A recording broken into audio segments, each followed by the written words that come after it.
The Dark Scrolls. The vellum of forgotten centuries creaks as though it were skin drawn tight over the bones of empire. And what it reveals is not merely the coronation of a sovereign, nor the thunder of armies arrayed across Christendom, but the whispered veins of blood that ran beneath the surface, carrying with them the most delicate of secrets. Charles, who would be called Emperor, who would preside over realms so vast that the sun never sank upon them, emerged into a world already trembling with fracture. The Holy Roman Empire was a fragile lattice of princely jealousies, papal interventions, and ancient customs that resisted the hammering weight of central authority. Spain itself, newly united, yet still raw from the scars of Reconquista and the expulsion of peoples deemed heretical, was a land where dynastic purity was guarded as though it were a relic more precious than any saint's bone. In such a world, lineage was both sword and shield. Yet behind the heraldry, in chambers lit only by a dying flame, there were unions that could not be declared, children whose existence had to be both acknowledged in whispers and erased in proclamations. Charles was born in Ghent in 1500, heir to the sprawling dominions of the Habsburgs through his father Philip and the Spanish inheritance through his mother Joanna, who herself bore the mark of both crown and tragedy. His rise was not a matter of peaceful succession, but of constant negotiation among factions who doubted his youth, his foreignness, and his right to rule territories stretching from the Low Countries to Iberia, from Austria to the New World. Yet in this intricate dance of power, the matter of legitimate issue was of paramount concern. Monarchs could rule vast lands with armies and edicts, but only through children of unblemished birth could their dominion persist beyond the grave. It was into this reality that Charles, once ascended, found himself both prisoner and architect. He wed Isabella of Portugal, securing the dynastic line that would yield Philip II. Yet around him hovered other unions, unrecorded in the ceremonies of court, but inscribed indelibly in the flesh of two children whose names would carry shadows for centuries.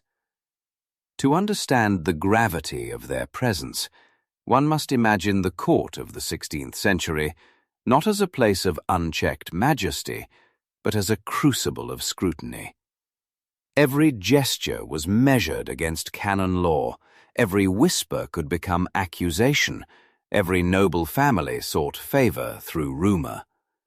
The emperor himself was not immune.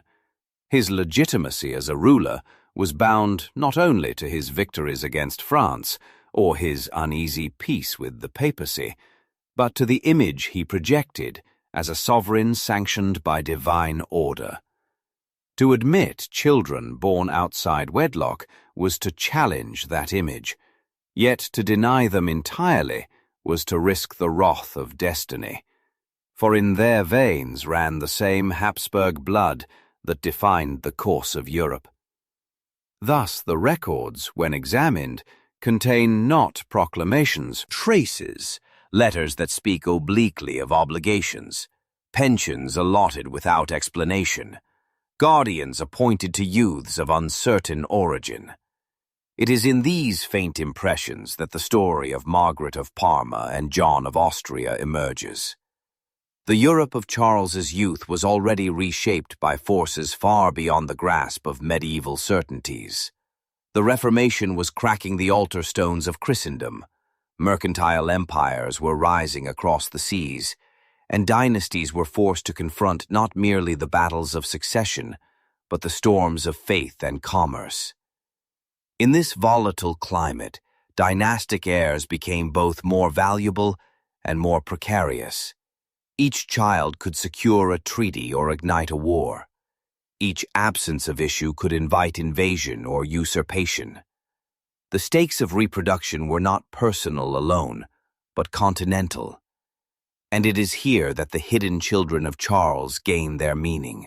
They were born not as accidents of passion, but as silent actors in a drama that bound together the fates of nations.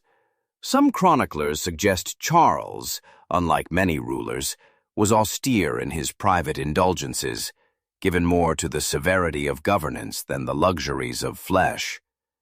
Yet austerity is not absence, and even emperors find themselves ensnared by the frailty of human desire. The secrecy with which these children were concealed indicates not scandal for its own sake, but the recognition that their existence struck at the very heart of dynastic order. Consider, then, the social fabric into which they were introduced, however quietly. For a noble child, even one born illegitimately, the world was not entirely closed. The codes of nobility allowed for a measure of recognition, provided such children did not claim succession against legitimate heirs. The Church, too, had long contended with the realities of human failing, offering dispensations and legitimations when it suited the interests of the throne. Yet for Charles, the stakes were different. His empire was not a mere kingdom, but a fragile coalition of disparate lands, bound together by little more than oaths, marriages, and the charisma of his crown.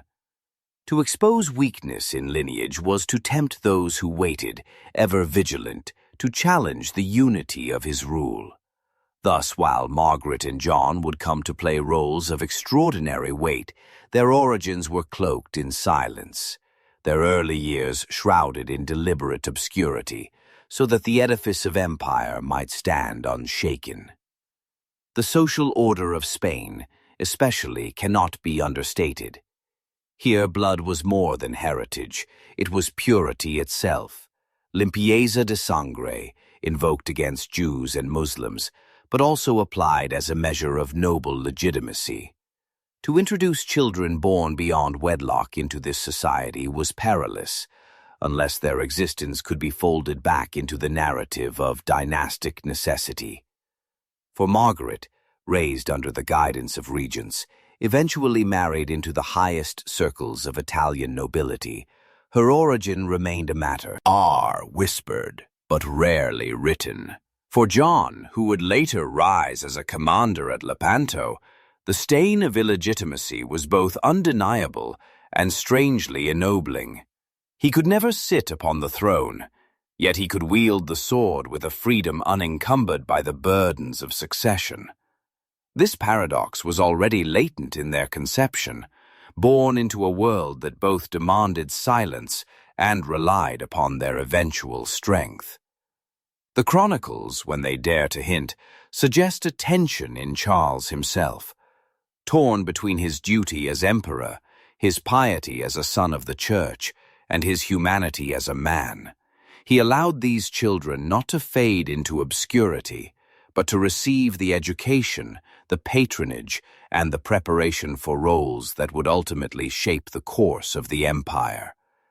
This act itself was dangerous, for it required funds, attention, and acknowledgement, all of which might have exposed him to charges of duplicity. Yet he persisted, perhaps recognizing that the empire he had inherited was too vast, too unstable, to be borne by one line alone.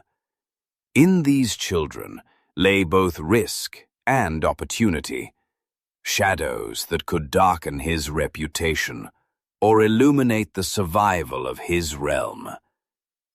Thus, the backdrop against which this hidden bloodline emerged was one of contradiction. Publicly, Charles was the paragon of dynastic order, husband to Isabella, father to Philip, champion of Catholic unity. Privately, he was guardian to a truth that threatened that very image. The documents we possess reveal this not through confessions, but through fragments, allowances noted in ledgers, references in correspondence carefully veiled, and the sudden appearance of young nobles at court who bore the unmistakable traits of Habsburg lineage. Each fragment, when placed together, forms not a scandal, but a mosaic of necessity.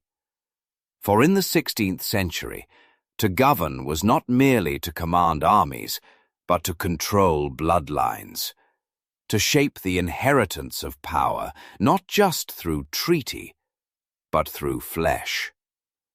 The children of Charles, though illegitimate, were as much instruments of empire as his banners and his fleets.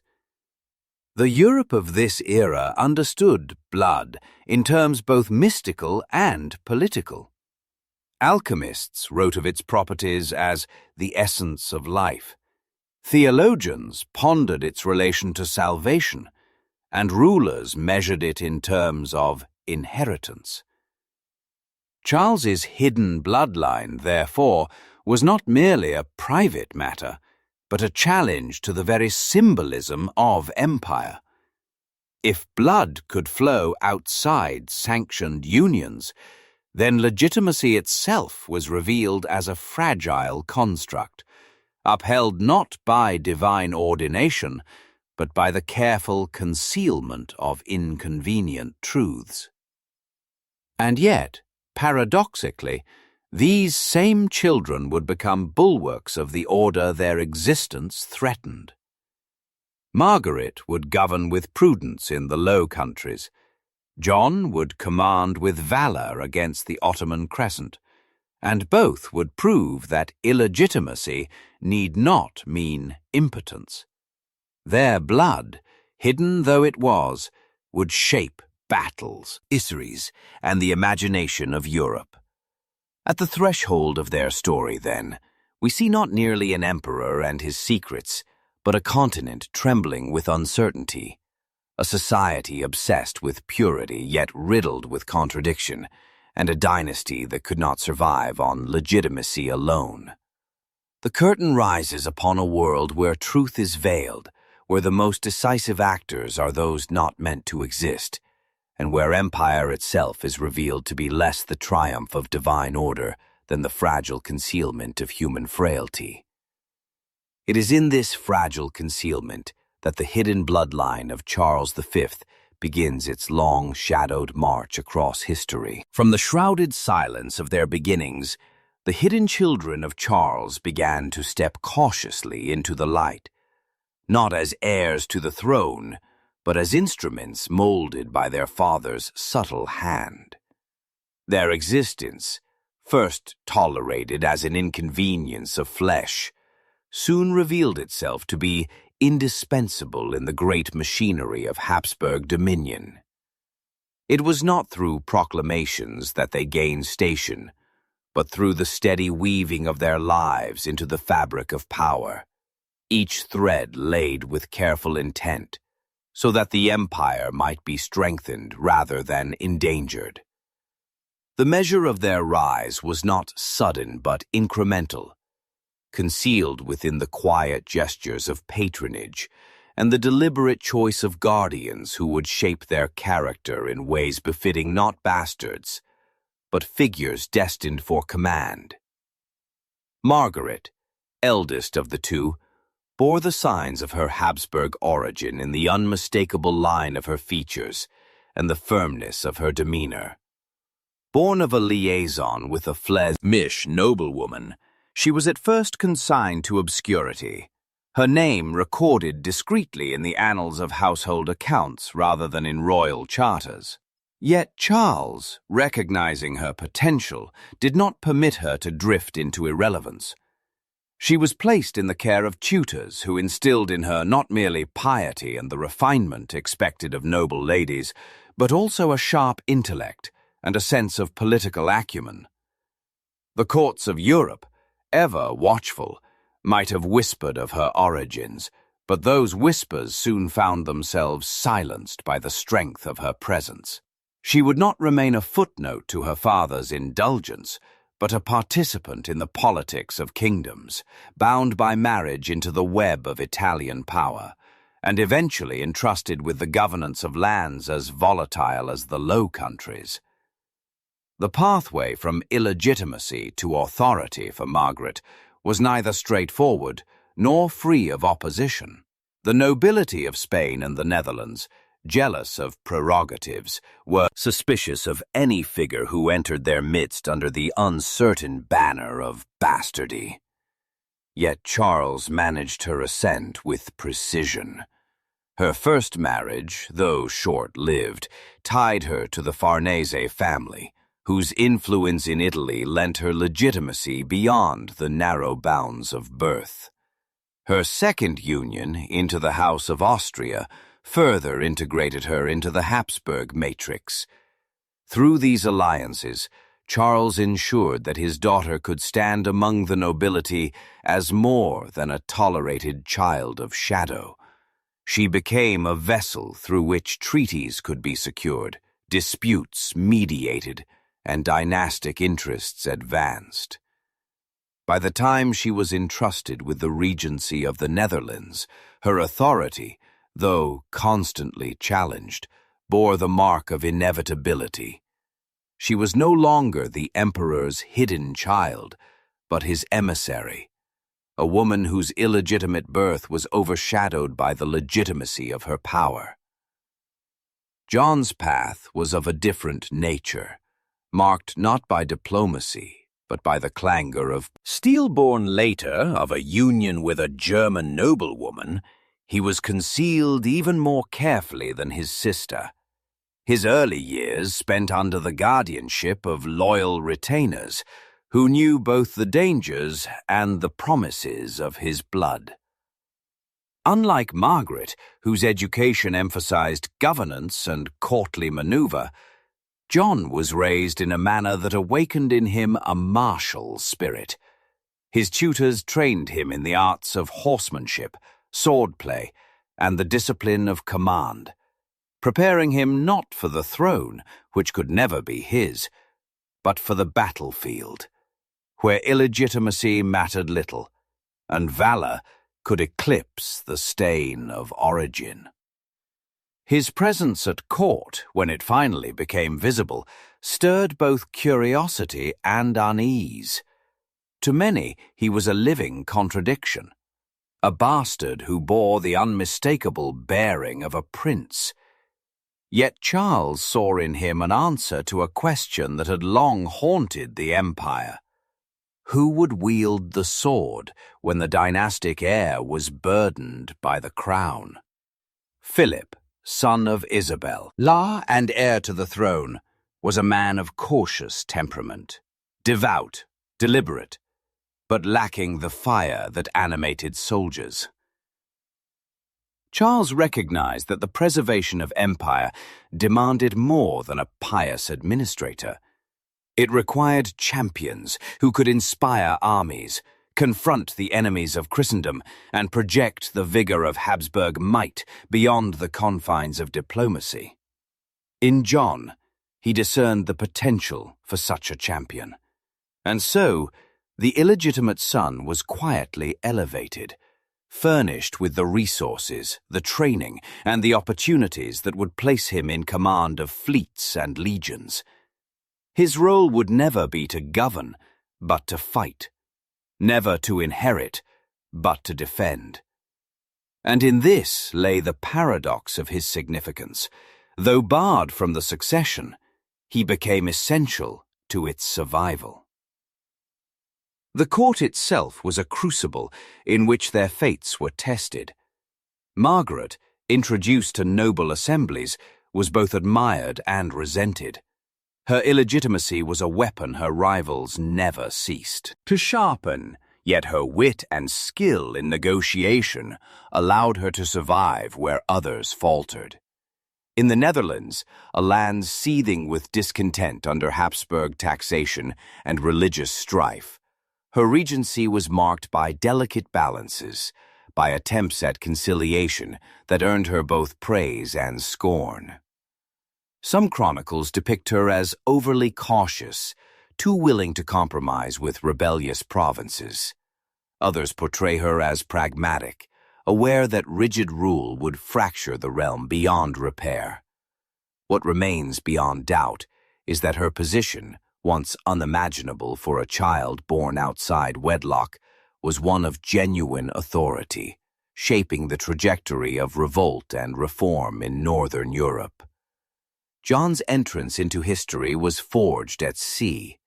The Ottoman Empire, extending its shadow over the Mediterranean, threatened not only Spain's possessions, but the very sense of Christian Christendom as a united front. It was John, illegitimate yet elevated, who came to command the fleet that would meet the crescent at Lepanto. Here, in the clash of galleys, in the smoke and thunder of cannon, his name was inscribed into legend. The victory at Lepanto was hailed across Europe as a triumph of faith over infidelity, of order over chaos. Yet beneath the laurels, one could discern the deeper irony. The salvation of Christendom was led not by a king, nor a prince of legitimate line, but by a son who had no rightful place in the dynastic order. The contradiction was not lost on contemporaries, though many chose to veil it in the rhetoric of divine providence. To admit the full truth, that Europe's survival was owed to a bastard of Charles, was to confront the fragility of the very system that sustained the empire. The shaping of their roles was not accidental but calculated, the product of an emperor who recognized that legitimacy could not always provide the strength required by history. By elevating his illegitimate children to stations of power and command, Charles both subverted and preserved for the order he was sworn to maintain. It was a dangerous game, for in acknowledging them, even obliquely, he risked undermining the authority of his legitimate heirs. Yet in their success lay his vindication. Margaret's governance, however contested, provided stability in a region that might otherwise have slipped entirely from Habsburg grasp. John's victories gave the dynasty glory and protection that no treaty could secure. Thus the hidden bloodline, once a potential liability, became a pillar of empire, not through recognition of their birth, but through the undeniable weight of their deeds. The tension between their origins and their roles haunted them throughout their lives. Margaret, though regent, was always reminded that she was not Isabella, not a queen by marriage, but a daughter born of secrecy. Her authority was often challenged on these grounds, and though she met such challenges with resilience, they carved into her legacy an ambiguity that endures. Was she a wise governor, nor who mitigated the excesses of Habsburg rule, or a compromised figure, whose illegitimacy limited her effectiveness? John, celebrated as a hero of Christendom, nonetheless bore the mark of exclusion. He could never aspire to kingship, his triumphs always in service of a crown he could never wear. His victories were appropriated by the dynasty that denied him legitimacy, his name remembered less as an heir and more as a tool of providence. Yet this very exclusion granted him a freedom unknown to princes. He could command without the burdens of governance, fight without the entanglements of diplomacy, and in doing so, carve a place for himself in the imagination of Europe that perhaps no legitimate heir could have matched.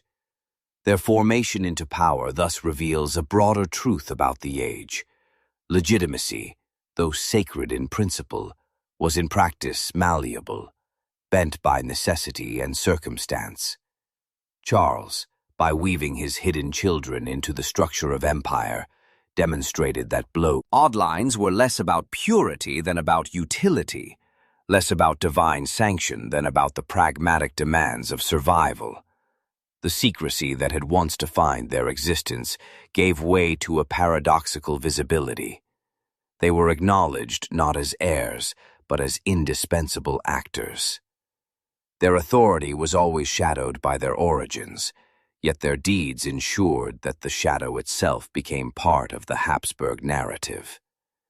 In this way, the hidden bloodline ceased to be merely a liability and became instead a testament to the contradictions at the heart of empire. Thus, as their lives unfolded, Margaret and John embodied both the weakness and the strength of Charles's legacy. They were proof that even emperors could not entirely conceal the consequences of desire. Yet they were also proof that from those consequences could emerge the very figures upon whom the fate of Christendom would turn. Their rise from secrecy into power was neither smooth nor unopposed, but it was inexorable, driven by the recognition that empire required more than lawful heirs. It required capable hands, whether or not they bore the sanction of legitimacy. In the end, their roles were not gifts bestowed, but burdens assumed, the weight of a bloodline both denied and demanded. And so, the children who should have remained in shadow became, through circumstance and necessity, the light by which the empire navigated its most perilous storms. The world that received them into positions of influence did not wait long before demanding of them proof that their blood carried not merely the stain of secrecy, but the strength of endurance. Margaret of Parma, raised to the regency of the Low Countries, found herself at the center of storms no less violent than the battles her brother would fight at sea. Her inheritance was a land both rich and restless, brimming with wealth from trade, yet seething with resentment at taxation and religious policy. The edicts of Charles, and later of Philip, sought to crush heresy with relentless severity. But the provinces, proud of their liberties and resentful of imperial interference, bristled under the burden. Margaret, appointed regent in Philip's absence, was forced to confront not merely administrative challenges, but the very question of whether empire could endure without compromise. The chronicles recall her council chambers as scenes of ceaseless debate, where nobles and envoys pressed high grievances while she weighed the impossible balance between obedience to her half-brother and conciliation of his subjects. In 1566, the crisis erupted with full force as a confederation of nobles, styling themselves the Compromise, presented her with petitions demanding moderation in the persecution of Protestants. Margaret, cautious yet perceptive, recognized the danger of outright refusal. Her instinct was to soften, to grant leniency sufficient to prevent open revolt. Yet her position was precarious. Too much concession would brand her disloyal in Philip's eyes. Too little would ignite rebellion among the provinces. In this crucible, she walked a narrow path, but the path crumbled beneath her feet. The eruption of iconoclasm that year, when mobs stormed churches and shattered images, forced her hand. Torn between her instinct for restraint and the demand for order, she authorized the mobilization of forces to restore control. Yet the damage was done. Trust had been broken, the provinces polarized, and Philip's patience exhausted. When the Duke of Alba arrived with a harsher hand, Margaret's regency was effectively ended, her authority eclipsed by the iron fist of repression. Some accounts cast her as weak, too hesitant to stem the tide of rebellion. Others suggest she saw more clearly than Philip himself that brutality would only deepen resistance. Either way, her tenure as regent revealed the precariousness of her position. A woman of illegitimate birth, granted authority yet denied autonomy, caught between loyalty to her brother and empathy for her subjects. Her triumphs, if they can be called so, lay in delaying what seemed inevitable, in striving for compromise when the empire demanded absolutism. Her failure, if one chooses that word, was less her own than the consequence of being placed in an office where success was impossible. While Margaret struggled with the storms of governance, John's destiny was forged in fire and salt water. The Mediterranean, in the mid-16th century, was the arena of civilizations, where the Ottoman crescent pressed against the Christian cross, where corsairs ravaged coasts, and where the survival of Spain's dominion depended upon mastery of the sea. In this contest, John of Austria rose not merely as a commander, but as a symbol. His appointment to lead the Holy League fleet against the Ottoman navy was as daring as it was precarious. Critics murmured that he was too young, too untested, a bastard elevated more by blood than by merit. Yet Charles's foresight in preparing him for command now bore fruit. John, though illegitimate, carried the gravitas of Habsburg presence, and more than that, a charisma that could unite fractious allies who otherwise distrusted one another. The Chronicles of Lepanto describe a battle fought not only with cannon and oar, but with faith and fear. On October 7, 1571, the fleets of the Holy League and the Ottoman Empire met in the Gulf of Patras, their sails white and green, their decks crowded with thousands whose fates were bound to the clash of empires. John, astride the flagship reel, projected both confidence and fervor, urging his men to fight as though eternity itself were at stake. The clash was brutal, the sea turned red with blood, the air choked with smoke and splinters. In the chaos, John's leadership proved decisive.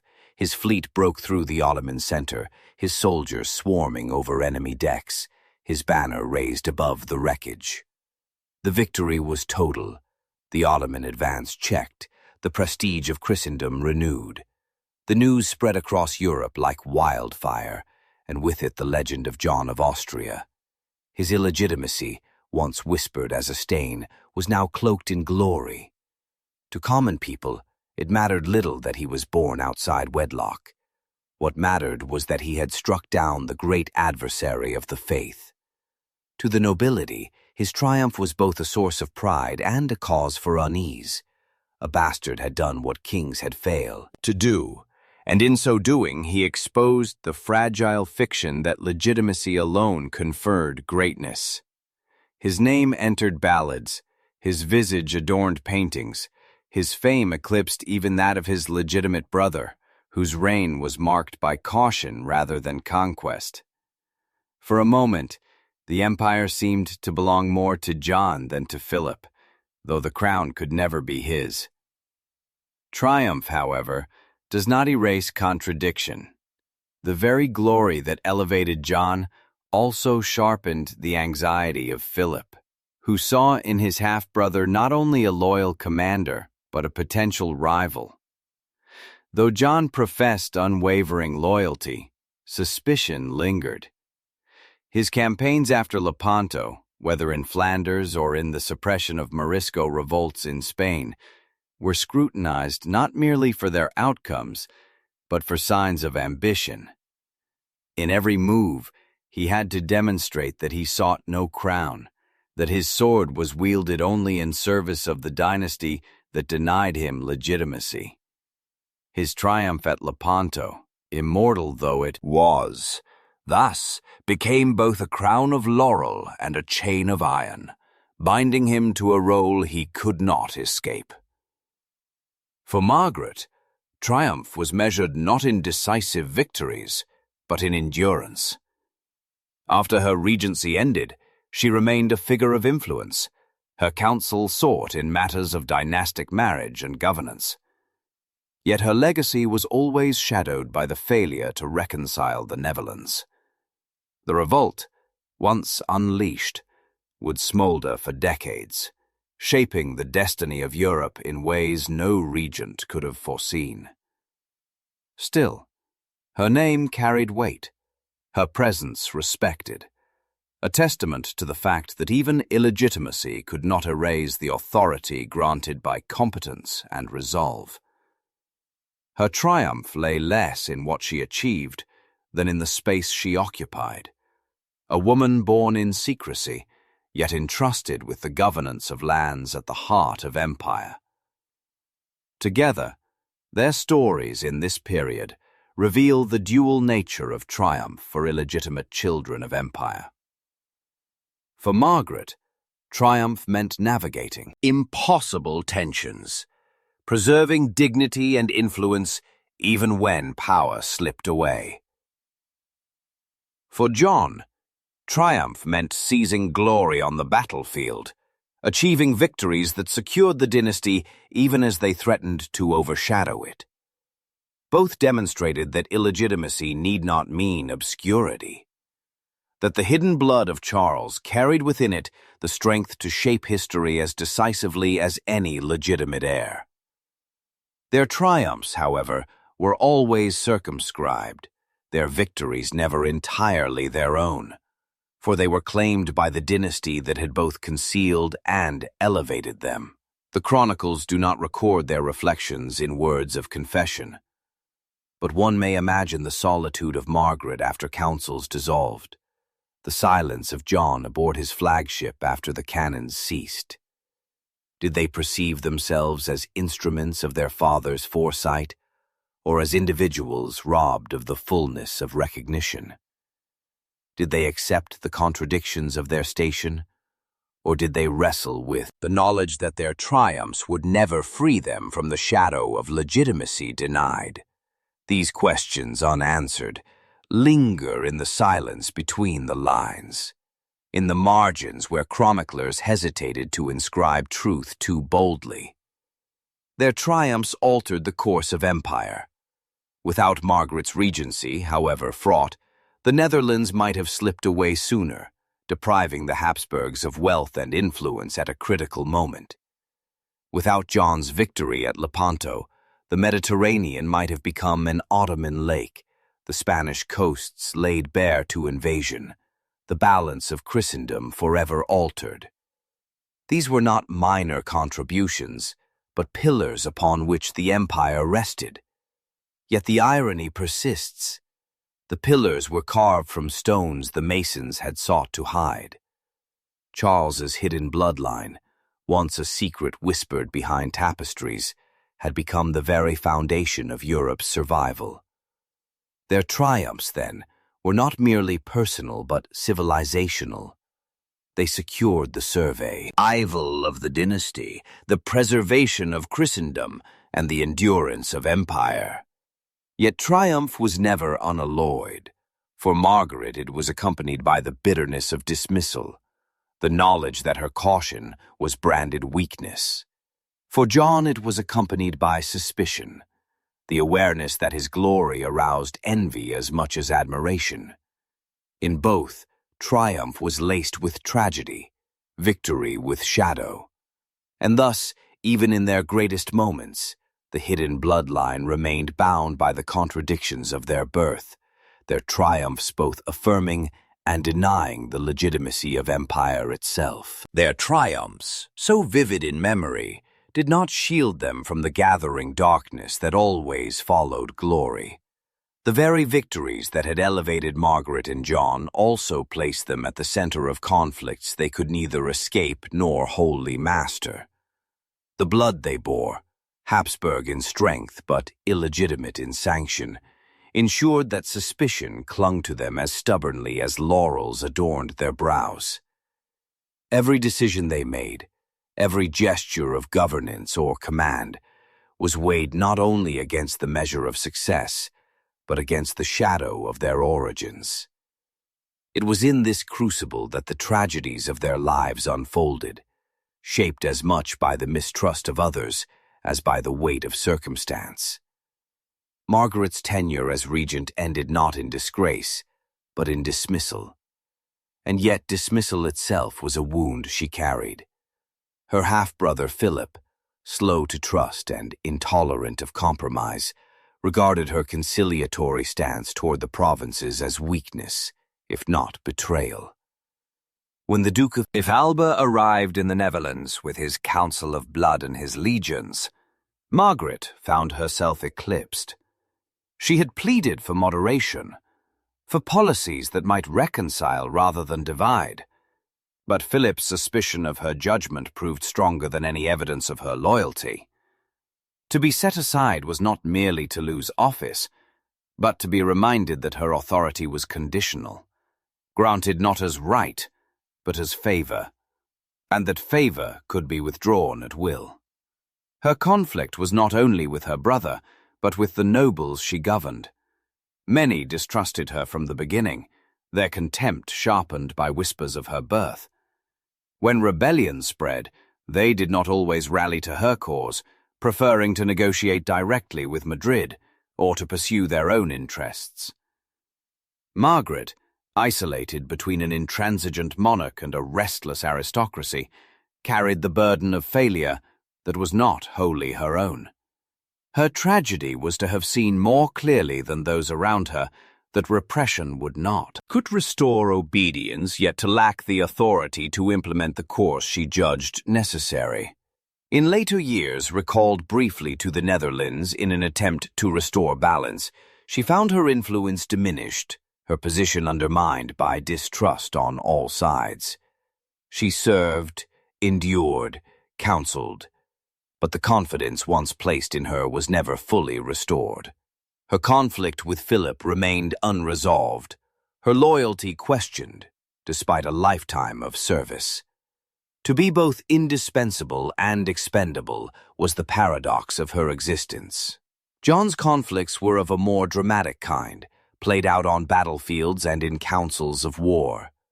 The victory at Lepanto had made him a hero, but heroes are not always welcomed in courts where kings fear rivals more than enemies. Philip, ever cautious, grew wary of his half-brother's fame. John was sent to suppress the Morisco revolt in Granada, a task that brought him face to face with the complexities of faith and identity within Spain itself. The Morisco, descendants of Muslims forced into conversion, resisted with desperation, and John's campaign was marked by brutal reprisals. Here the contradictions of his station emerged again. Hailed as defender of Christendom abroad, he became executor of harsh policies at home, his name associated not with glory, but with repression.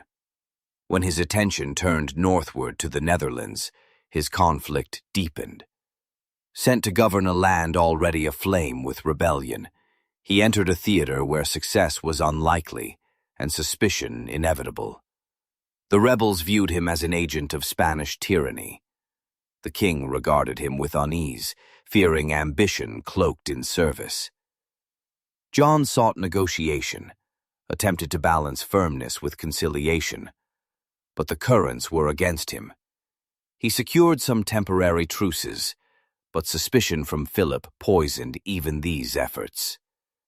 The king's envoys reported constantly on John's actions, interpreting even his gestures of loyalty as signs of potential betrayal.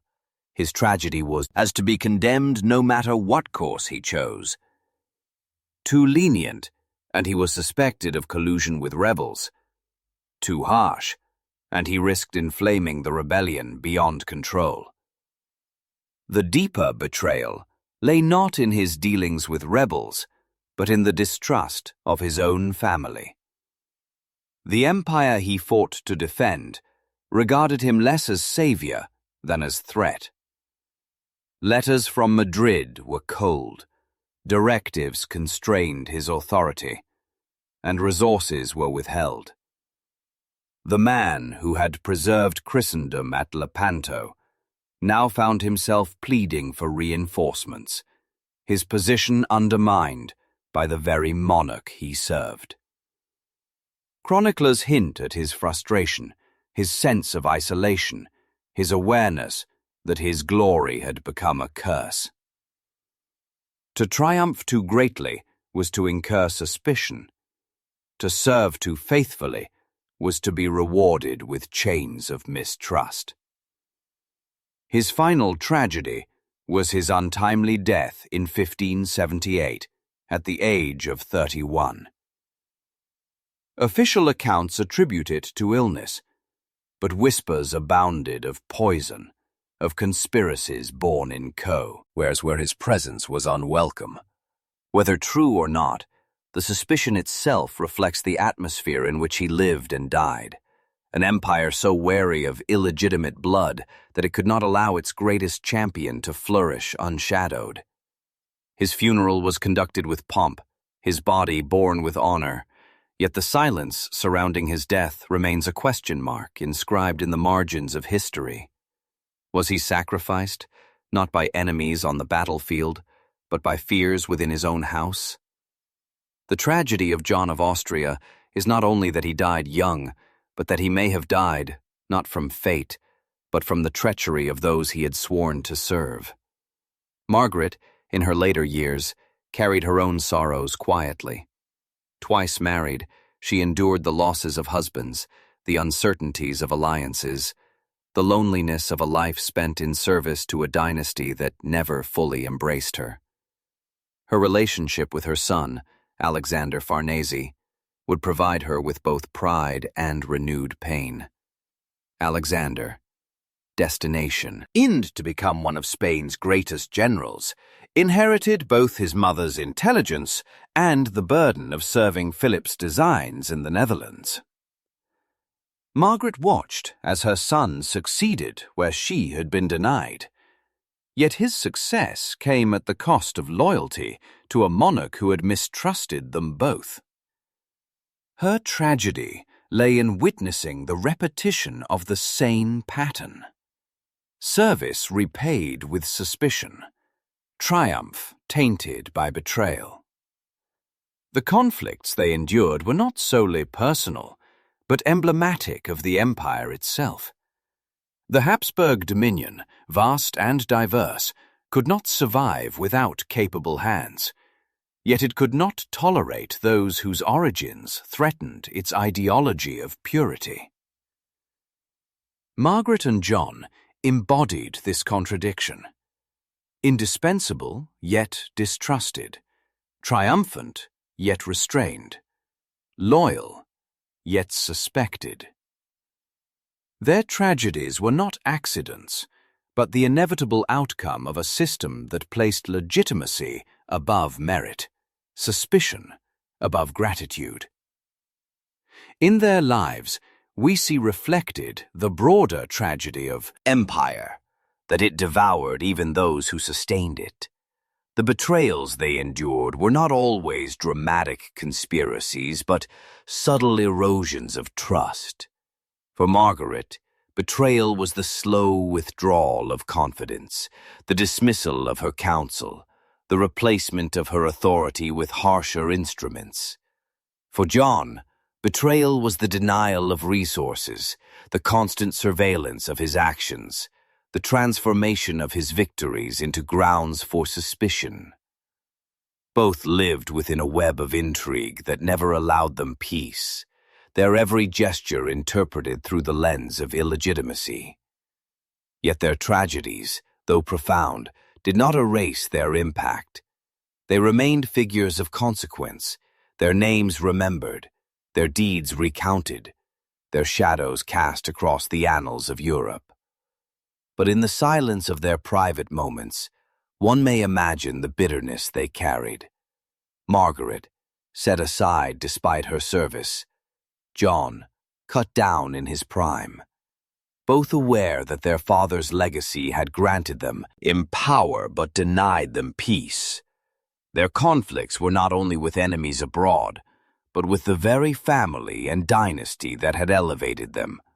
In this, their lives become a mirror of the empire itself, triumphant in appearance, riven with suspicion and decay beneath.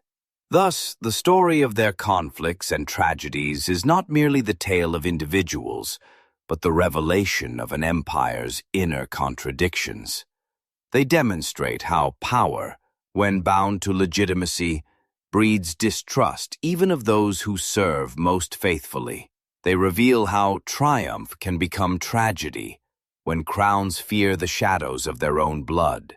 They embody the truth that the greatest betrayals are not inflicted by enemies, but by those closest, by kin and sovereigns who cannot abide the strength of those born beyond sanctioned unions.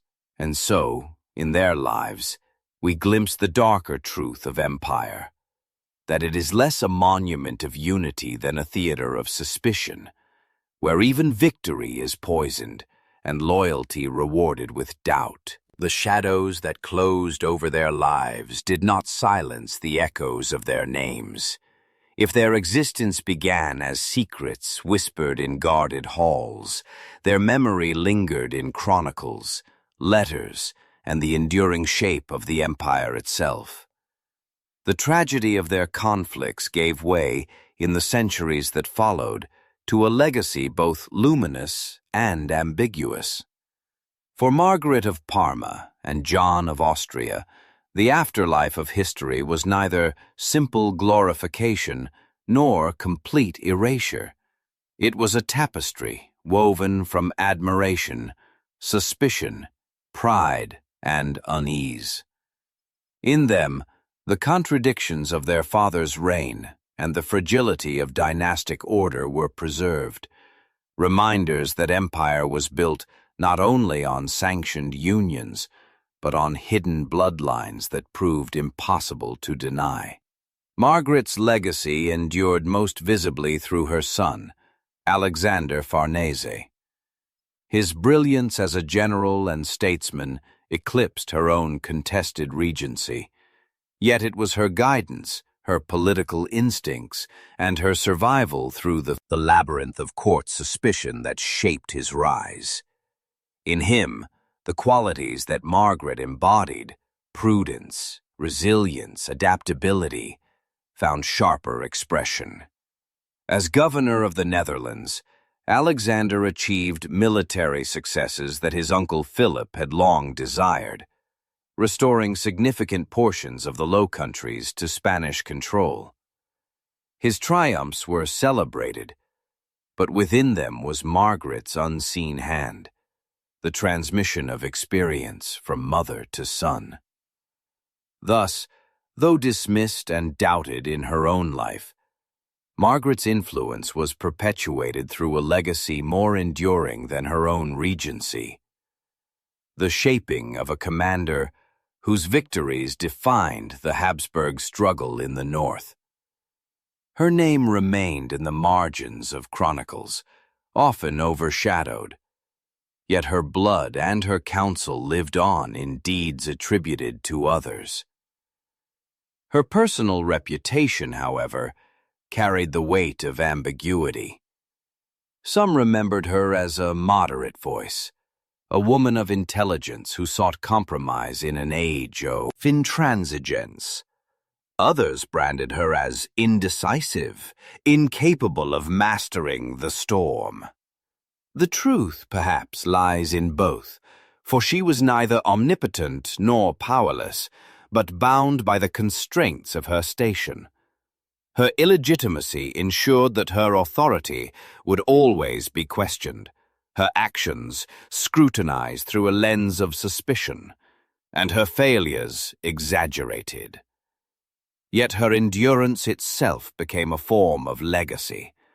To survive where others fell, to remain relevant despite dismissal, to counsel kings even after her regency had ended, these were not small achievements in a world where women, and especially illegitimate daughters, were often erased from memory.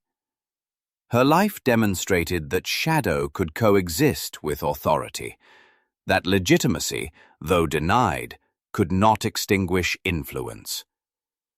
John's legacy was of a different order, shaped less by descendants than by myth.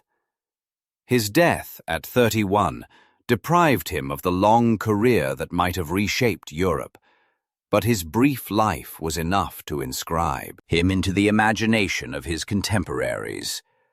Lepanto, the battle that defined his fame, remained in memory as one of Christendom's great victories, and John of Austria was immortalized as its hero. Painters captured his likeness, poets celebrated his valor, and preachers invoked his name as proof that divine providence still guided the faithful. His illegitimacy, once whispered as scandal, was transformed into part of his legend, the bastard who saved Christendom, the child of secrecy who rose to glory. Yet even here, the shadows persisted. His death, surrounded by rumors of poison, cast a pall over his fame. Some whispered that his brother's court feared him too greatly to allow him long life. Others suggested that his ambitions had outstripped his loyalty. In these suspicions, his memory was haunted, never wholly free of the mistrust that plagued his life. Still, the people remembered him differently.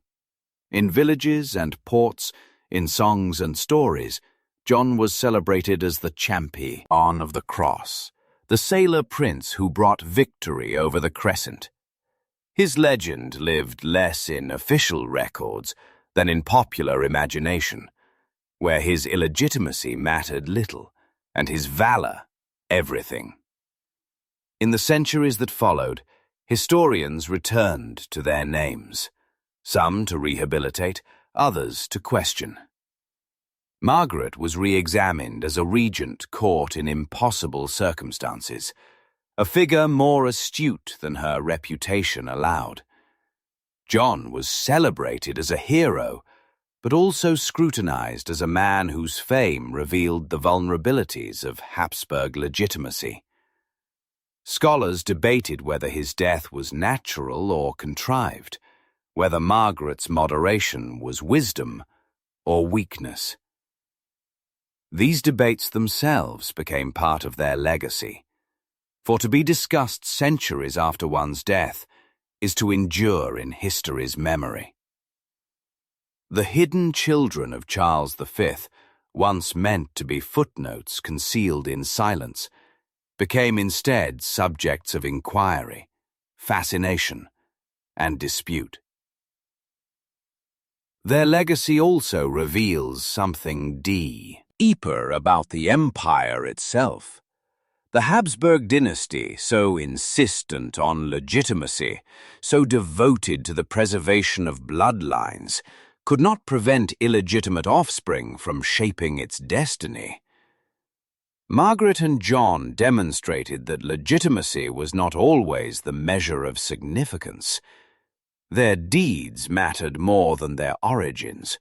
Their influence extended further than their sanction, and their shadows lingered longer than the glory of many legitimate princes whose names are now forgotten.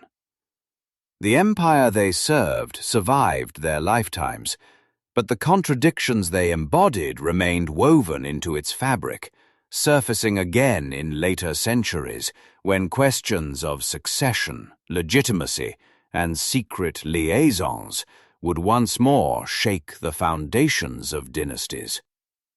In a broader sense, their legacy is a meditation on the nature of history itself. History remembers not only what is proclaimed, but also what is concealed. The hidden bloodline of Charles V was never meant to shape Europe, yet it did, through the regency of Margaret, the heroism of John, the triumphs of Alexander Farnese, and the countless ripples their lives created in the currents of empire. Their legacy demonstrates that secrecy cannot erase significance, that what is concealed in one generation may dominate the memory of the next. They remind us that history is not the neat chronicle of legitimate heirs and sanctioned unions, but a labyrinth where hidden paths often lead to the heart of power. Their shadows linger still. In modern memory, John of Austria remains a figure of romance and tragedy, invoked as a symbol of youthful valor cut short. Margaret of Parma is remembered more faintly, her story overshadowed by the revolts she could not quell. Yet in recent centuries, scholars have returned to her, acknowledging the complexity of her position and the resilience with which she bore it. Together, they embody the paradox of illegitimacy. Denied legitimacy in life, they achieved a kind of immortality in history. Read more vividly than many who bore crowns. And so the dossier closes, not with resolution, but with lingering questions. What if John had lived longer, had commanded more campaigns, had perhaps even rivaled his brother more openly? What if Margaret had been granted the authority she needed to enact her vision, rather than dismissed as untrustworthy? What if Charles had acknowledged them more fully, weaving them openly into the dynasty, rather than concealing them? These questions haunt the imagination, for they remind us that history is not only what happened, but what might have been. The hidden bloodline, in its triumphs and tragedies, is also a tale of possibilities denied, of paths never taken, of shadows that might have become brighter had fear not dimmed them. The fate of empire is inscribed not only in treaties and battles, but in the blood of those who carried its weight. Margaret of Parma and John of Austria, though born in secrecy, bore that weight with endurance and valor. Our legacy is not one of unbroken triumph, but of resilience amid suspicion, of service amid mistrust, of glory shadowed by tragedy. In their lives, the contradictions of empire are laid bare, legitimacy proclaimed, yet strength found in the illegitimate, purity exalted, yet salvation wrought by those of hidden birth. Their story endures because it reveals the fragile foundations upon which power rests, and the enduring truth that what is hidden often shapes the world more profoundly than what is declared. Thus the scroll closes, its ink faded, yet its meaning undimmed. The names of Margaret and John remain inscribed in the margins of history, not erased by the secrecy of their birth, but illuminated by the weight of their deeds. Their father's empire would endure and decline, their dynasty rise and falter, yet their legacy persisted, woven into the very fabric of Europe's destiny. In their shadows we glimpse the true nature of empire. Fragile, contradictory, dependent as much on secrets as on proclamations, sustained as much by hidden bloodlines as by legitimate heirs. The fate of an empire, like the fate of its hidden children, was never pure, never untroubled, but always shadowed, always uncertain, always marked by the paradox of human desire and the relentless tide of history. Thanks for watching. Subscribe for more.